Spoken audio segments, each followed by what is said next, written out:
Well, good day, ladies. You know what day it is. It's Friday. And you know what we do on a Friday. We come together in the royal courts and we chat. Yes, that's what we do. We look forward to that. So that's exactly what's going to happen today. So grab a friend, let them know that we are on. And guess what? The Royalty Talk Show is doing the Leading Ladies Conference edition. We're going to be doing that all of February into the first week or so of March, because we are gearing ourselves up for the Leading Ladies Conference. So grab a friend, let them know that we are on, and join us in the Royal Courts. I'll see you soon. Get ready for the Royalty Talk Show with host Portia Basham, the podcast designed for women who are looking to be inspired, motivated, and encouraged. Whether you're just starting out in your career or raising a family, the Royalty Talk Show has something for you. This is your opportunity for empowerment and affirmation. Get blessed with amazing stories from women of all walks of life who want to share their truths and victories and impact the lives of women everywhere. This is your cordial invitation to join us as we sip tea, chat, and empower each other on the Royalty Talk Show and podcast with your host, Portia Basham.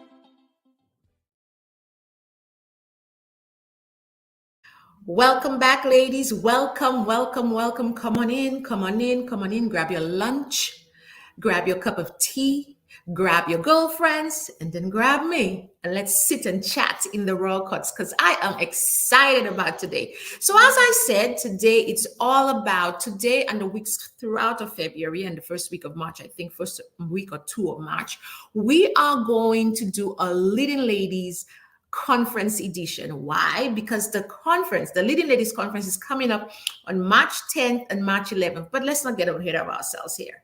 So welcome, ladies. Welcome to the Royalty Talk Show, where we teach, empower, and affirm you to build yourself up to the woman that God's called you to be. Yes, baby. This is where we sit down and we chat in the Royal Courts, everything encompassing us as women. This is where we come together and we talk about our family. We talk about our friendships, because we did that last week. We talk about our finances. We talk about our faith, and we talk about the fulfillment of life, because every one of us, within the stages of life, we evolve. We don't stay the same. We evolve. We learn. We move on. We grow. So that's what we're talking about. So go ahead, spread the word, tag and share, invite, let them know that we are on, okay? Because we don't want to keep it a secret. We do not want to keep the Royalty Talk Show a secret, because this is the best talk show there is on the podcast. Hey, I'm telling you. So grab your girlfriends and meet me here. So without further ado, allow me to introduce myself to those who do not know me, and to say hello to those who do. I am your host, Dr. Portia Basham. I am a brand and business strategist, your leadership coach, and your 3-time best-selling author. Yes, I am your international speaker. But the one thing that I love the best is being the minister of the gospel, the honor of teaching God's word to his people. And I am the founder of She Ministries, and She Ministries is an online community for the leading ladies as yourself. Leading ladies as yourself. And what we do is we come together to learn how to balance life, learn how to heal from our secret wounds and our secret struggles of life. And that is what She Ministries is all about. So I also help you, the leading lady, as the lady entrepreneur that you are, unleash that inner boss quality for those who are desiring to build that business, create that life that you deserve, and also to help you transform your business and your life for better, according to biblical principles. Today, we have the honor, because remember, this is the Leading Ladies Conference edition. So, hey, strap yourself up, because we're going in deep today. Today, we have the honor of having Jennifer Jaskell. Yes, I know sometimes I could really, I think I have a doctorate in making sure that I do not pronounce people's names properly. So you're going to have to excuse me, because I call her Auntie Jen. So we're just going to say Auntie Jan. Auntie Jan's going to join us. But Jennifer Jaskell, transformational coach and speaker, we are honored to have her join us today. And we are going to talk twofolds. One, we're going to talk about rebuilding your life and your business. after personal trauma. And then she's going to talk to us about a few tips of how to coping with it and how to move forward. So without further ado, let me go ahead and bring her up because I'm super excited to chat with her today. Hi! Hi, how are you?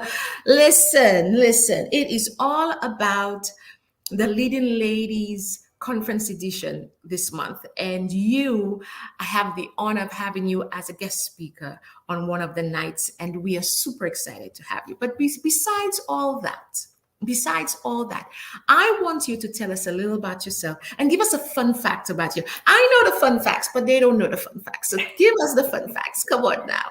Well, thank you, Portia. I am super excited to be here and being part of the Leading Ladies Conference. Very excited. I'm Jennifer Jaskell. I'm a mother, a co-parent mother to my daughter, and a single mother full-time to my son.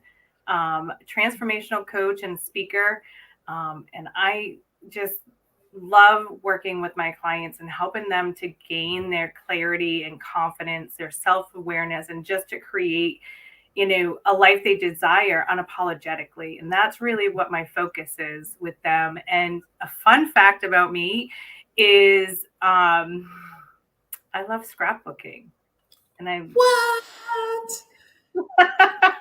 I love taking pictures. And what better way to preserve them is to spend some time crafting them and putting them into special memory books. And scrapbooking for me is a way to unwind and relax. Now, I'm a very crafty person. I love to sew. I love to design. Scrapbooking has not been on the love to list. Okay, I find that to be the most tedious task. Oh my God. I find that to be the most tedious task. Do you remember? I mean, I might be telling my age now. Do you remember when you would take a photo and the first thing you do is you put it in an album? You pull that thing back. Yes. Back in there. And then, yes. And then sometimes you try to squeeze it up. You try to make space. You try to put all the pictures together to make space. And then to pull it apart, you have to make sure you take out all the air bubbles. All those bubbles, yep. Make sure all the air bubbles are sucked out of there. And then they came out with the fancy ones where it was just pockets where you would just push the photo in. Mm-hmm. Now that, in my opinion, is scrapbooking because let me tell you, it was tedious enough to get the pictures in there. Okay, and once the pictures were in there, that's it. There was not much you could have done about it. But I am happy that you find that what they call that, relaxing enough to do it. So good for you. Yeah. So today we get to chat about just rebuilding, and everybody could look at rebuilding in so many different ways, but we are rebuilding life and business after personal trauma.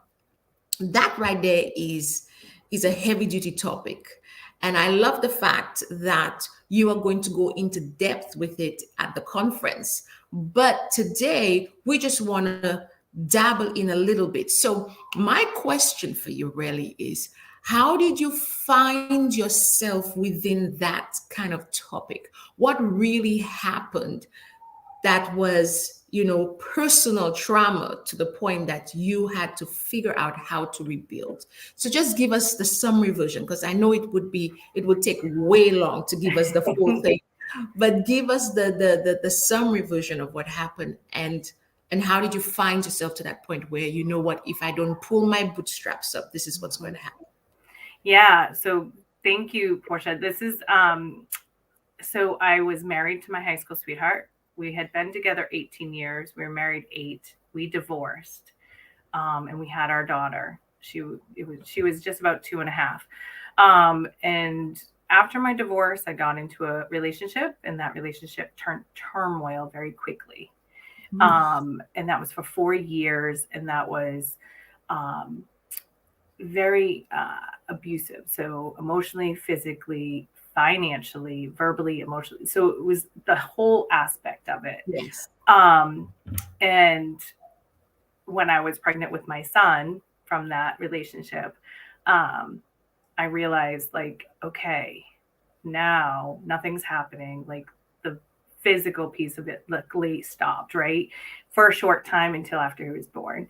And it happened, and it just triggered me. And I was like, this is not okay. And I cannot stay one day more with this Yes. person for my children. I need to break the cycle. It Yes. was not easy.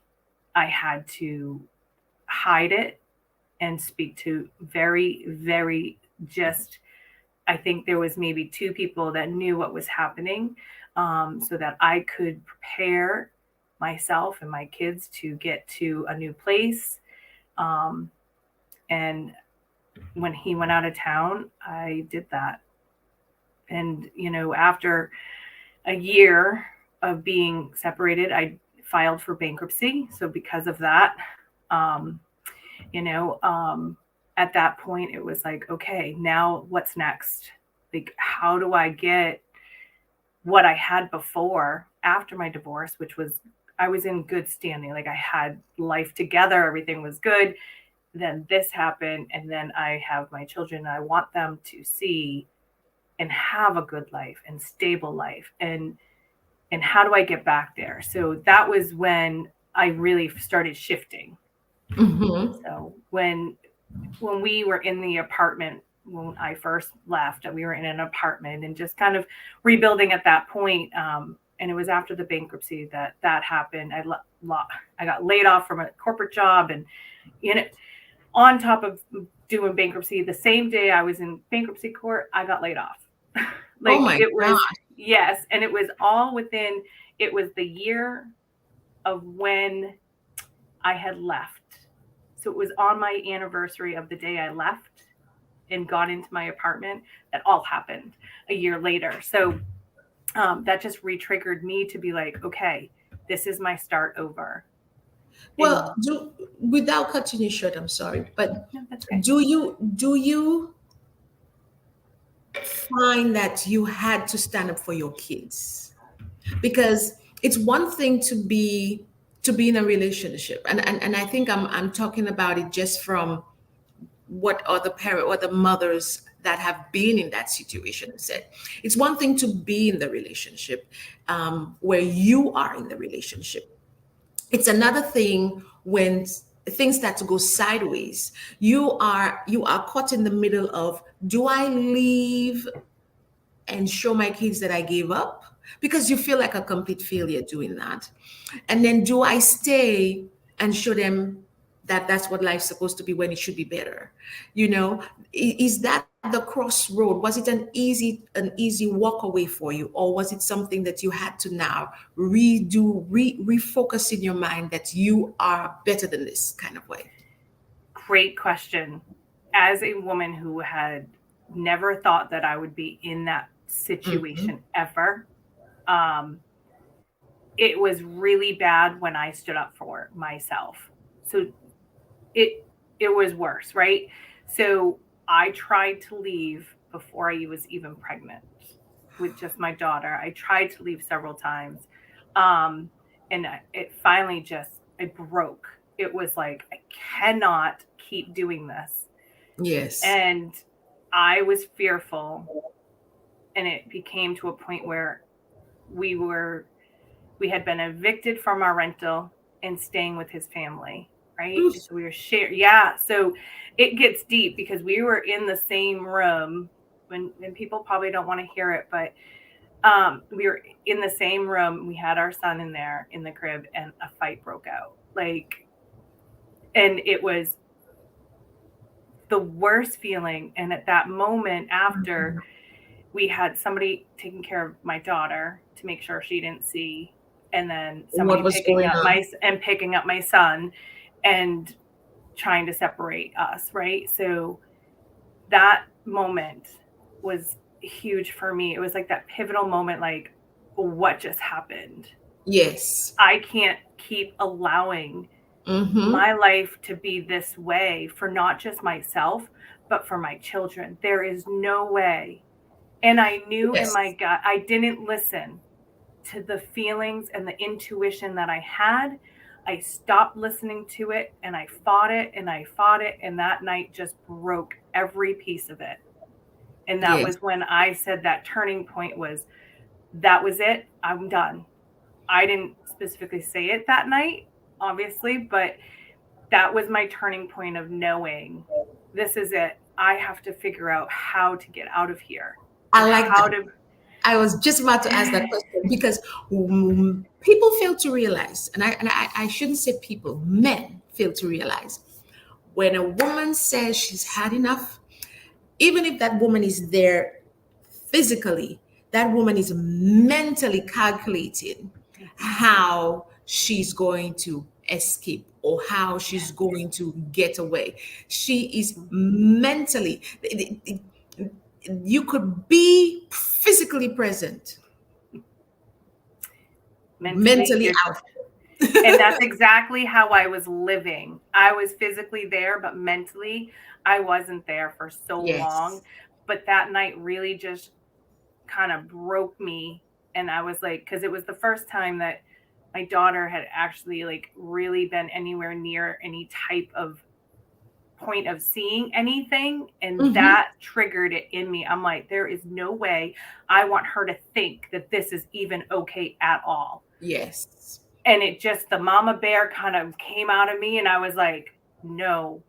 And I needed to do something at that point. It didn't come out in that sense right away. um, Right. it took a little bit, but I started making the move so that I could leave and then create a life for the children and I. That was most Yes. important. Now, my question for you would be, at what point, I understand the point of turning or of get rebuilding your own life after all of that, but at what point did your business fit into the mix of rebuilding? Mm. When, as Did you I feel was, like you wanted more from it? yeah, I wanted more out of life. I Yes. wanted more out of the life of corporate. Okay. Yes. Corporate life, corporate life served my purpose at the time. Yes. And when I started really diving into figuring out who I was again and kind of rebuilding me and Yes. building the life for the kids and I, it turned into this amazing journey that I'm still on, like every Mhm. day. It hasn't ended. Um, but a lot shifted for me. And when I realized I wanted more than the corporate life, that was when I started making moves to build my business and to start Yes. that process, and knowing that what I have been through will help others, and I wanted to give others the opportunity to have someone who's been there, done it, to help them and know that they're not alone in Oof. this journey. Like Come that on. alone, like not like, I get chills just saying it right now. Like, I want them to understand that they're not alone. It is scary. You're worried about the judgment and all of that. Mhm. But when I started that process, it was, what do I want from life? And I want more. Yes. And the passion came from within me.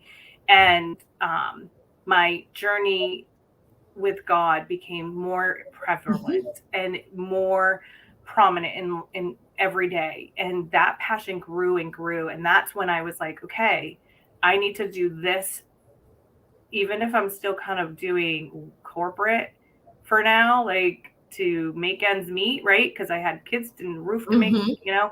but I started building that business, and just to know that the impact I was going to make. Yes. And as I built the business, it helped me even learn more about myself and my own journey. So, my question for you before we go into the tips that you want Mm. to share with how to cope and move forward, and most likely the question I'm going to ask will kind of lead into that anyway. What were some of the biggest challenges that you faced when you were rebuilding, whilst you were in the rebuilding stage?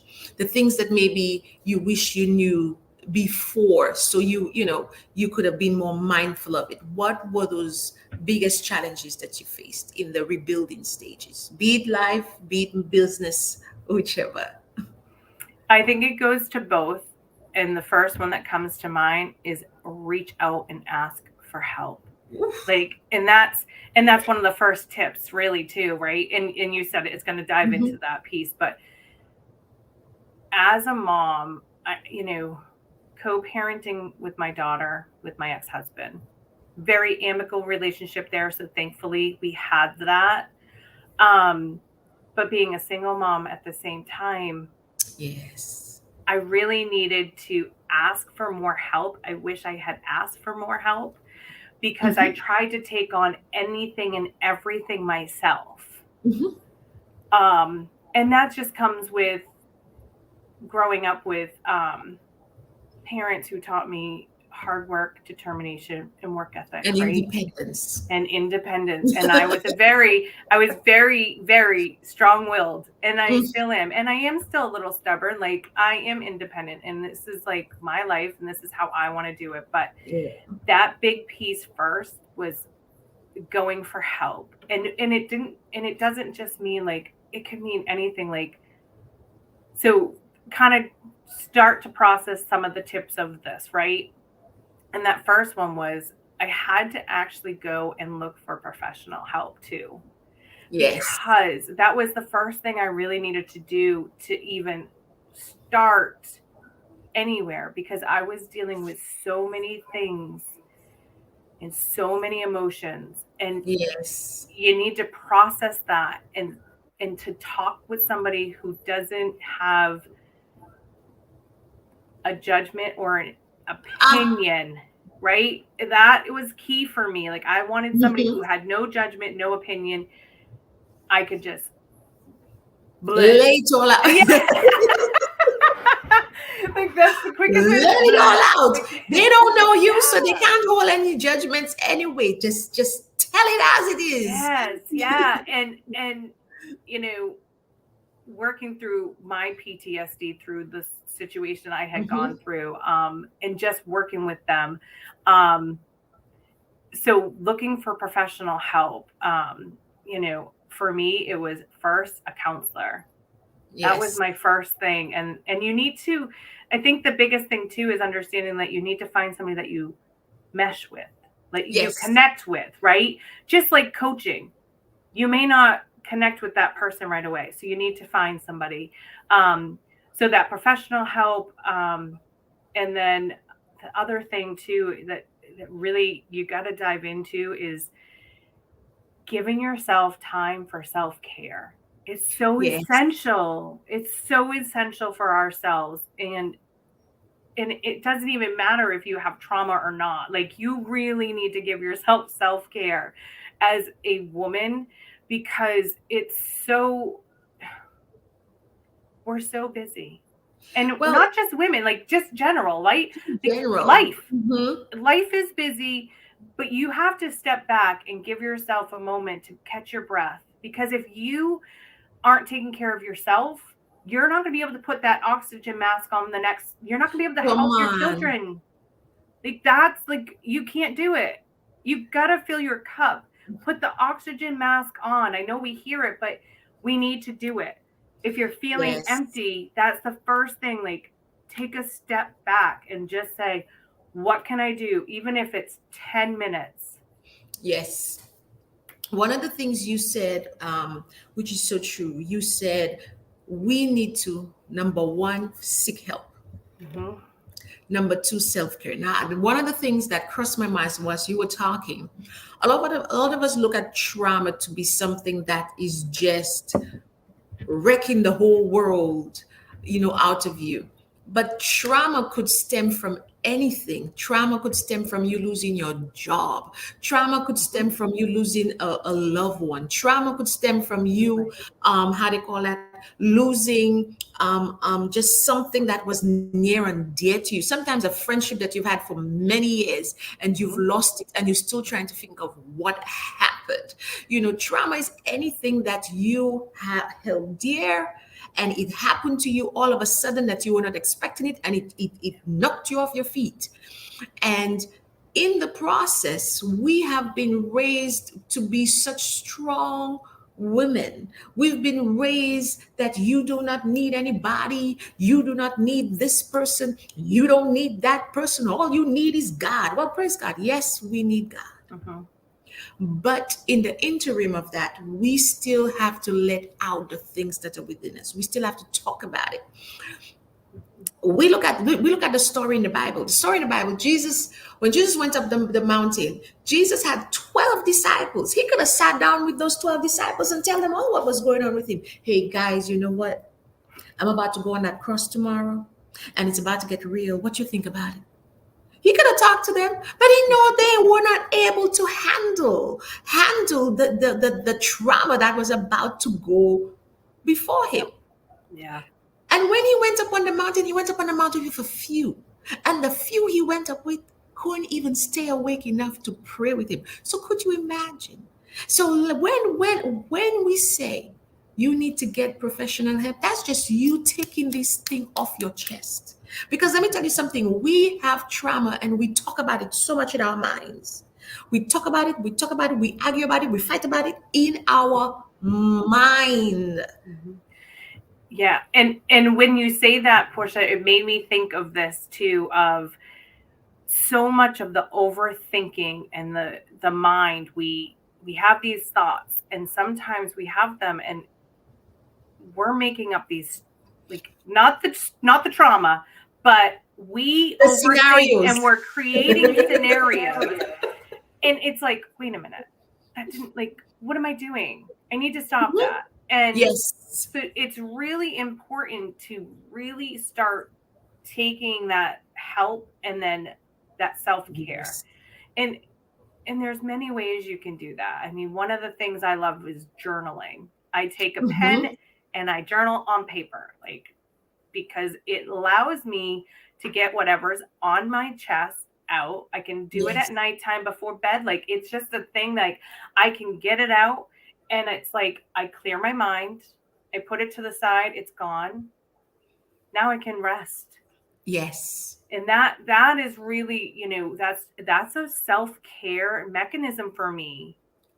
And I notice when I don't do it, there's a big difference, right? So I'm like, but you see, when you journal also, you tend to transfer the thoughts onto paper. Yeah. And even the word of God says, write that vision and make it plain. You take what has been in your mind and going through. Have you ever wake up, go to sleep in the night, and you have analyzed a whole TV show in your head because you alone have the scenario? But if you sit down and you jot down, like I try to do every night before I leave the office, I say, okay, tomorrow, this is what I want to work on. I want to work on this. I want to work on that. I need to send this email. I need to do this. I am now much more relaxed because I have taken it out of my mind or my head and put it down on pen and paper. And then I'm able to come back to it the next day. And that is so important because we are multitaskers, and we keep things. We what they call it, incubate a lot of stuff. And if we don't take those things out, they eventually overtake us, and we are just there, just completely overwhelmed. But we have made, unfortunately, ourselves overwhelmed because we are not looking for the help. And we are not making sure we take care of ourselves. In any form of trauma, let me tell you, we are the last. We look for us the last. Yeah. And we make sure that we're good at everybody, but we do us last. Yeah. And when we talk about trauma too, like, it sounds weird, but we can create our own trauma to ourselves. Yes. And we need to really think about that and take a look at, like, a hard look at that. If you feel like something's happening, like, is it my own doing? Yes. I create it. Like, and sometimes we do. And that's when you have to stop and just take inventory, like, okay, is this like, did I create the trauma and how can I get out of that? Right. And then Mm-hmm. that's where all of these tips are going to come into play. Ooh, You I'm looking know, that's forward to you talking with us further on in the conference, because I know this is going to be life changing for a lot of women, because we are so private when it comes to the things that happen with us. We keep it, and we tend to believe that we're the only ones going through. Mhm. It's only happening to me. When I had my son on the spectrum, and I was going through the early stages, I thought I was by myself. You know, a lot of people say, "Oh, go find somebody." Go find them where? What, you think they just lined up outside my door? I felt like I was in this by myself, and a lot of people go through things and think that they're by themselves. So give us just one pointer or thing to remember before we wrap up for the day. Remember that intuition is trying to speak to you.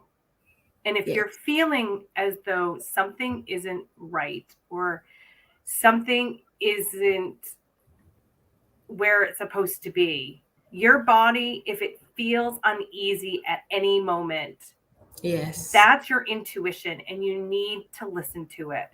yes, Because the red flags for me were there. I get chills when I speak of this because I didn't listen to the intuition and I should have. I always had. And when I do, it's on spot. Like that's why we yes, have it. And we need to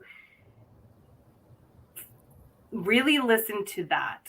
And if yeah. you're not sure where that is, then that's where working with a professional, whether that's a counselor or a coach, Please that's don't where worry. those things like you can work through it to figure it out and get to understand who you are, Yes, right? Because those are the things like if you understand who you are, which is kind of like weird to think about sometimes, like but but like do you know who exactly you are, right? yes, And what those things, because that intuition, if you can listen to it, then great. If you're struggling with that, it's okay.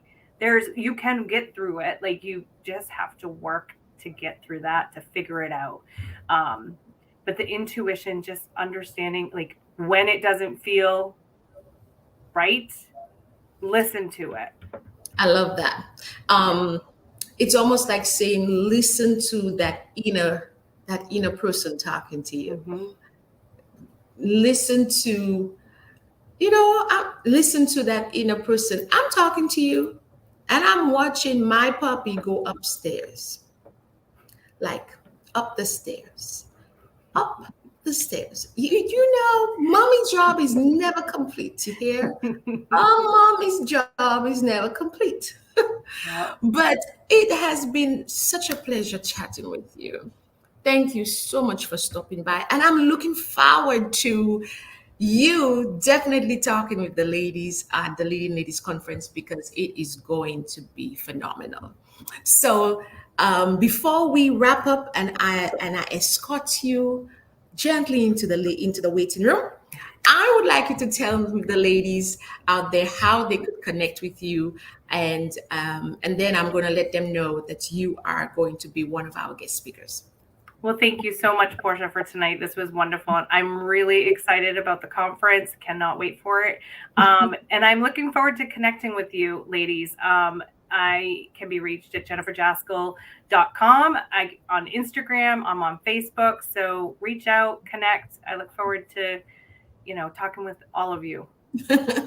But thank you so much, Jennifer. I am going to put you in the waiting room, and we are definitely going to connect after the recording. But it was a pleasure. Thank you so much for stopping by. Thank Ladies, this was phenomenal. This was phenomenal. Well, as anything else, this is the end of our episode for today. And guess what? Like I said, it's the Leading Ladies Conference edition. So be sure to listen in. If it's just a replay, let us know you're listening to the replay. But it was an honor to have you join my guest, Jennifer Jaskell, and myself in the Royal Courts as we chat about rebuilding our life and our business after trauma. And trauma could be anything that was unexpectedly come your way and knock you over. Okay. So I am looking forward to her diving into that topic more at the Leading Ladies Conference. So I pray this episode was beneficial to you. As always, thank you for joining us at the Royalty Talk Show. We look forward to hearing from you more. If you are listening to us on the podcast on Apple or Pandora or iHeartRadio, please leave us a review. We look forward to definitely knowing how this has definitely touched you in whilst you're listening on the tips and the life lessons that you are hearing from.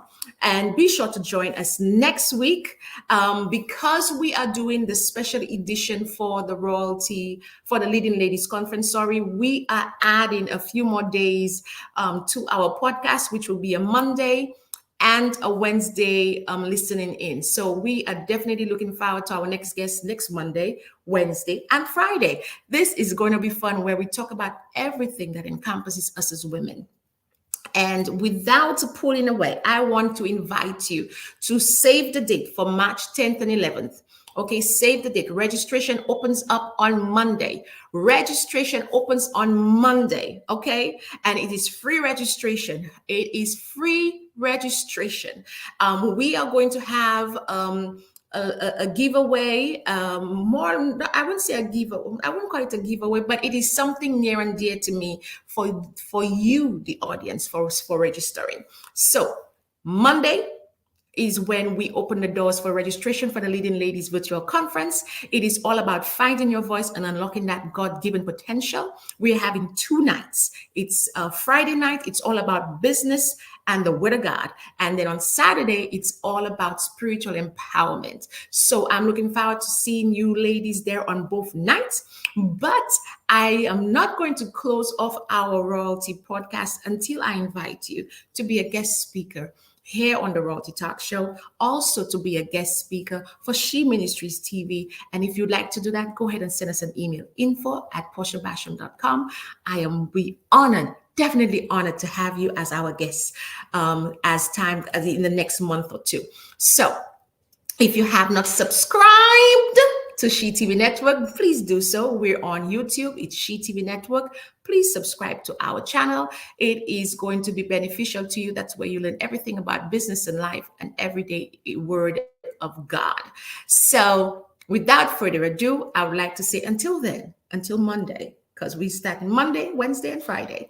Until then, this is Dr. Portia Basham. Don't forget, you are saved, highly favored. Choice of words, highly favored to do what God has called you to do. And you be blessed, and I will see you on Monday. Take care. Thanks for tuning in to the Royalty Talk Show with your host, Portia Basham, the talk show and podcast designed for women who are looking to be inspired, motivated, and encouraged. We pray today's show was a blessing to you. Remember to tune in next time for your regular dose of encouragement and affirmation, so you can hear from other amazing women from all walks of life who share their stories and advice on everything from personal growth to living their dreams. So until next time, we